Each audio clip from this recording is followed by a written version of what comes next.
Foremost, we had an objective obviously to try and get to the next round, and we've done that. I thought we were quite professional the way we went about it. We limited obviously them to few and far between chances.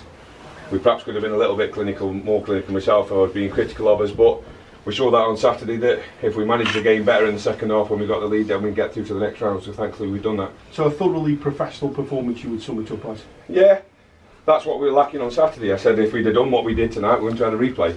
But these things happen in football, and it's about learning from them. And I think they're a good group, and they're always positive and trying to move in the right direction. And I think you can see the run we're on now. I think 8 or 9 unbeaten, whatever we are. So we're on a good run. It's important. Momentum's a big thing in football, and obviously we take that into a massive game Saturday. Filthy night tonight. I mean those conditions were horrendous, and all testament to, we've said many times before on Moorlands Radio, and I know you hold him in the highest regard, Ian Cooper. He gets these games on. Yeah, I think anywhere else would have been in severe danger, and I've been on the phone to Coops a few times today asking him about the game, and he said it was never really in doubt. Obviously the pitch inspection was early before the rain entered, and then I arrived at the ground 5:15, 4:45. It was torrential, and well, the pitch has held up really well, to be fair. I think obviously there's 1 or 2 slips, but that's going to happen. But as a whole, it's stood up well, and in the end we probably played our best football in the last 10-15 minutes, where we've actually got a little bit more composed, kept the ball, and obviously made them work. But I think obviously you've seen the way the pitch is held up and the way we passed it, so it's a credit to the ground staff. Yeah.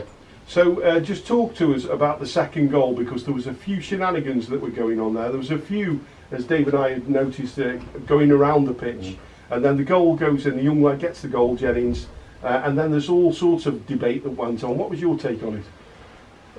It's a difficult one, because obviously I'm a long way there. I'm even further away than you are in this viewing area. But I think obviously JJ's gone through, scored the goal, and then the centre half stamped on him. I've just seen him in the dressing room. He's got stud marks right down his back. So the centre half, whether he says it's accidental or not, it's disappointing to see that. But listen, it's a competitive sport, so sometimes you have to take a bit of the rough with the smooth. And I've said that to a few of our lads sometimes this year.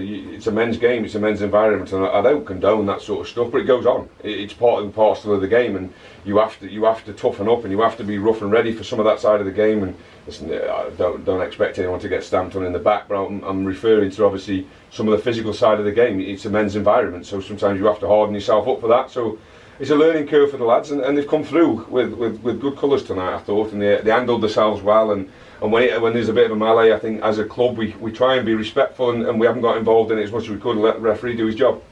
Right, okay, so you cleared that one up for us. What are you going to say to Anthony Malvern when he finds himself one-on-one with the goalkeeper, does everything right, one way then the other, and then he sees his shot rebound off the post? Yeah. There's got to be some bants there, right? Well, there will be. You have to be careful with Miles. He's a little bit temperamental at times, to be fair, but no, at the end of the day, obviously, he's our captain, he's our talisman, and you know 9 times out of 10 when you get him in the areas, he hits the back of the net, and hopefully he gets in that area again Saturday. So you'd back him more often than not, but listen, we've won the game 2-0, so the lads can give him a bit of stick down there. That's why I come peeing out the way.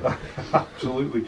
So one final thing, they turned up with 2 substitutes. It was hard for them, and then they lost their player early on, and that was always going to be an uphill struggle for them, because this could have gone to extra time, couldn't it? Yeah, without a doubt. I mean, it's difficult. We saw Saturday, we travelled down to there, and it's a long journey and stuff, and obviously I flip round to them. They've got to travel up to us on a Monday night. Lads are at work, lads have got commitments.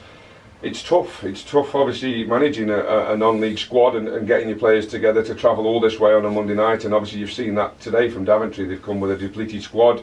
But fair play to them. I think obviously the lads who have played can go away with their heads held high, and credit to the club, because they battled and they made us work hard for it. It was never going to be an easy game, and obviously we're glad to get through to the next round.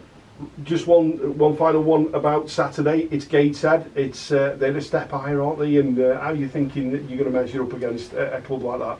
Well, obviously we've had Gateshead watched, and we've got some reports on them and stuff like that. Like I'm sure they have us. So we'll do our own work between now and then. Thankfully, we've got obviously a good few days now to prepare that.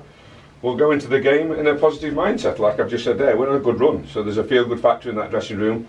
Regardless of the fact that there are a few divisions above us, we know that if we're on a game, we'll be more than a match for anyone. But we've got to make sure that we are on a game, and the standards that we've set in recent weeks are probably going to have to go above and beyond. But it's something that I'm confident the lads in the dressing room there, we've seen in recent years that when we have to step up to them big steps and challenges, that we do that. So I expect a reaction Saturday. Yeah, absolutely. We wish you all the best for Saturday, and the fourth qualifying round looms, doesn't it? Thank you. Cheers. Thank you.